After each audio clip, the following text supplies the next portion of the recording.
Hello and welcome to Retroformat Live Q&A. I'm Sean P. Malone, cinematographer and proud board member at Retroformat Silent Films.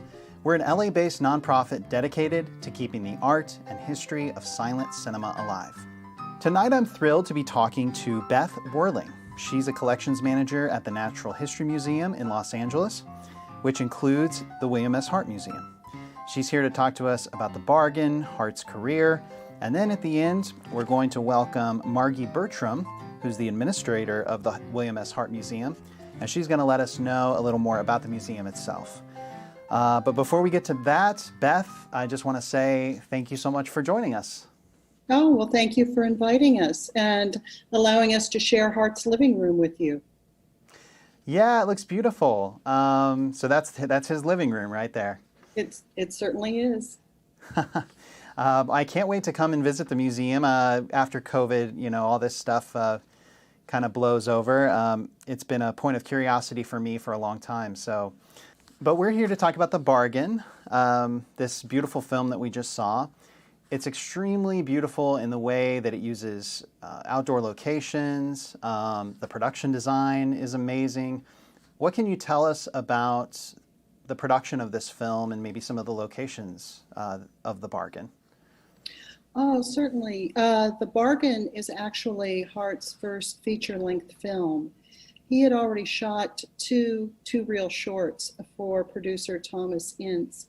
And according to Hart, he was so displeased with the lack of authenticity in these first two shorts that he wrote Ince a letter demanding that he be allowed to make a feature-length film true to his vision of the West, or he was threatening to head back east and resume his career on the stage. And as Hart put it, the true West was sacrificed on the altar of sensationalism in these previous two shorts he'd made. Well, he found a receptive audience, and Thomas Ince agreed to discuss the matter with Hart, and he ended up sending Hart a story from a short film he'd shot 3 years earlier titled Getting His Man. Hart read the short story and agreed that yes, it had potential for expanding into a 5-reel feature film. And the two agreed that the lead screenwriter for the Ince company, C. Gardner Sullivan, would be hired to turn this shorter story into a full-length feature film with input from Hart. And it was Hart then who supposedly made the suggestions to Sullivan that led credibility to the film's Western settings. And they hired Reginald Barker to direct, who again received approval from Hart. And again, according to Hart, he was the one who convinced Ince to allow the production to film briefly in the Grand Canyon area, specifically in Williams, Arizona, which was the city that was the gateway to the Grand Canyon. And this added a tremendous sense of grandeur to the film, as I'm sure you've seen. And although Hart claimed to be the one who proposed this idea, Ince certainly had a track record for allocating budgetary funds to increase the realism of his productions. So the shooting did take place, part of it, there in the Grand Canyon, and they even rode down to the base of the canyon around the Colorado River and filmed there, but it was incredibly miserable for the cast and crew. It was so hot that they reported that the makeup began melting in the tins down there. Oh, wow. Yeah. However, it did turn out for the best because that realism and the suffering they went through did register well on film. This was a time when many people still were not familiar with the Grand Canyon, or if they were, it was in still photographs, not in motion pictures. So that added some thing as well to the production value of the film. Sure. And it helped to serve to make Hart's reputation. Yeah, that's a good point. Thinking about the fact that this film came out in 1914, there wouldn't have been a lot of depictions of the Grand Canyon on film up to that point. So yeah, I mean, it was spectacular for me as a viewer to see those images today. So I can't imagine what it would have been like for an audience back then. And Hart, too, loved it. He wrote about it afterwards, saying, what a glorious trip it was. I wore spurs and rode a horse at full gallop on the worst turns of the narrow Hermit Creek Trail on the brink of a straight drop of thousands of feet. So it certainly played to his love of the West and adventure. Yeah, see, it seems like he had a real connection to the Western material of his films. Like it wasn't just a happenstance that he was a Western star, that he seemed to have an affinity for it. He certainly did, and a lot of it went back to his childhood. He was raised throughout the Midwest, which was then considered the West, and actually encountered Native American Sioux in particular throughout his childhood and interacted and played with them. And so he had a very different type of childhood than you would think his Eastern urban education would have led you to believe, because he was out in the West until about the age of 13 when the family moved back to the New York area. Yeah, and I was looking through my questions here because I had a question to ask you about how he was 50 when he got into movies. But you talking about his childhood, that would make sense that, he really, at this time, if he was 50 around this time, then he would have really seen the West firsthand in a way. He saw it firsthand as a child, and you have to remember that the West that he depicted later on stage and in film was through a very idealized lens. I think the way we all view our childhood, and that came into play. Certainly not everyone would agree with his vision of the West, even then.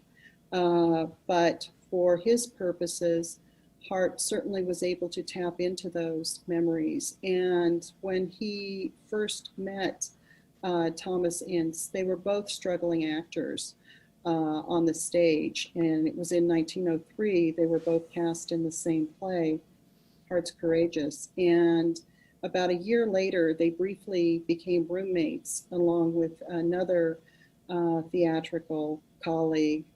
And when the three of them were sharing this, you could call it an apartment or rooms in a hotel, the one roommate would play the cello at night, and Hart would recite stories about his childhood with the Sioux. And I'm sure that they were very much through a rose-tinted lens. But nonetheless, Ince heard those stories when the two of them were actors together. And you have to wonder how that influenced Ince when he began making Westerns out here in California a few years later. Yeah, so was The Bargain one of the Westerns that was shot, at least in part, at Inceville? Inceville was that famous pioneering, factory movie studio that Thomas Ince had built here in Southern California. Yes, when they returned from the Grand Canyon, they were fortunate in that the topography around Topanga Canyon, where they were shooting, which was adjacent there to Inceville, actually proved to be a good match. The exteriors and the canyons and the hillsides there around Malibu to the Grand Canyon topography that they'd already filmed. So they actually filmed in both locations. And you said he knew Thomas Ince from a younger age. That's kind of how they connected, was through his theater career. Can you tell us a little more about his theater career? As I mentioned before, he was 50 when he got into movies, so obviously he'd had a long stage career before that. Yes, Hart had had a very long and successful stage career.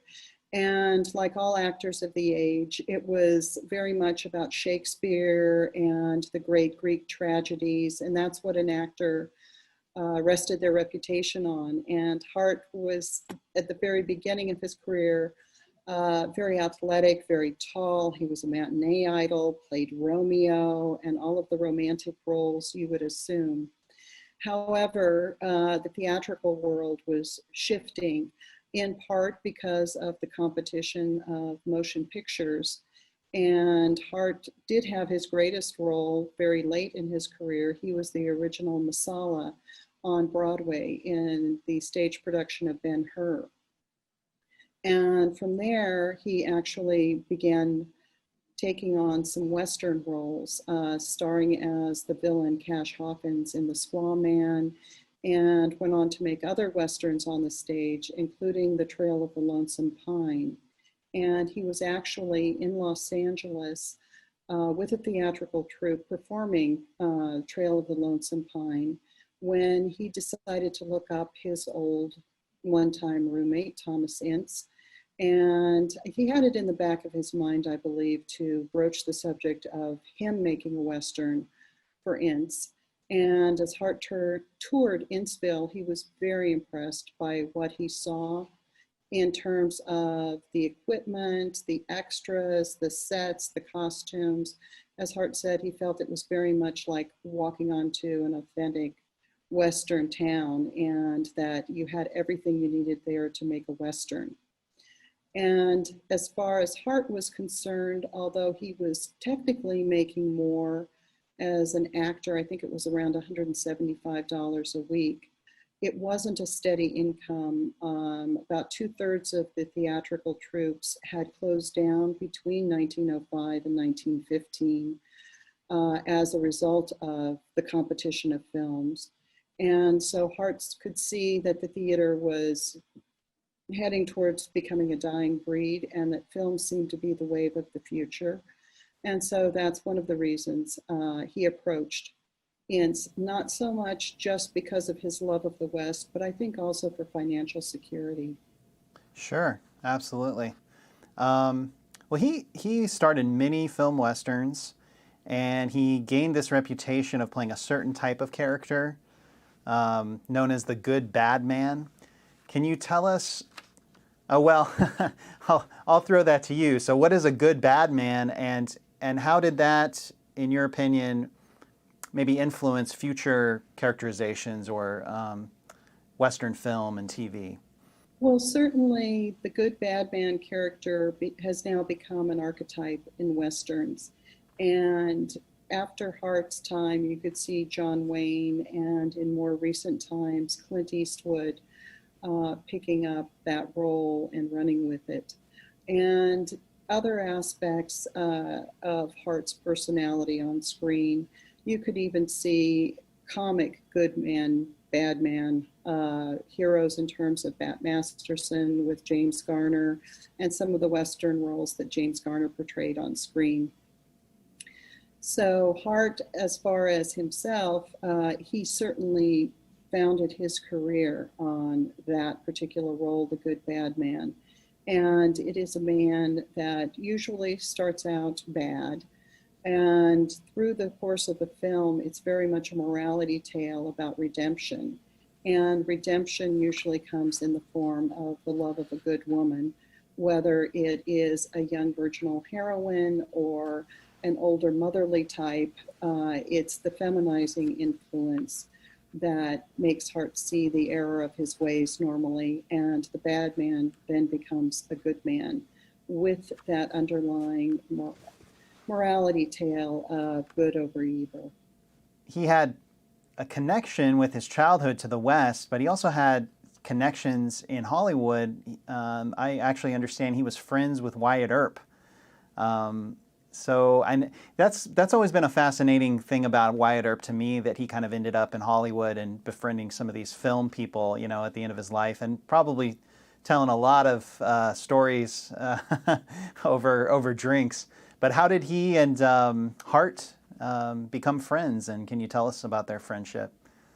Hart and Wyatt Earp became friends when they were both very famous. Wyatt Earp actually wrote to Hart in 1920, more or less a fan letter, and impressed with Hart and the personality that he possessed on screen and off, and indicated he thought Hart would be the perfect one to portray him, Wyatt Earp, on film, and to be able to tell the true story of Tombstone and Dodge City, as opposed to all of these sensationalist versions that were coming out in dime store novels and stage and film. And so that's how the two actually met. It was via letters. And later, when Wyatt Earp and his wife, Josephine, settled out here in California, they were able to meet and visit in person. But their friendship always seemed to be based very much on their mutual goal of representing the West a certain way, and very much Earp's interest in Hart portraying him on screen. And also, when Earp was writing his autobiography and trying to get it published, Hart had a track record already as a successful author, and so Earp was seeking his advice on how to get his autobiography published and maybe who to hire to help him write the story. So it was very much, I think, a friendship of mutual goals and interests. I think Hart's friendship with Charlie Russell and Will Rogers and others had a slightly different, more personal flavor to them. How did William S. Hart feel about being so closely associated with Westerns, especially as he moved into film acting?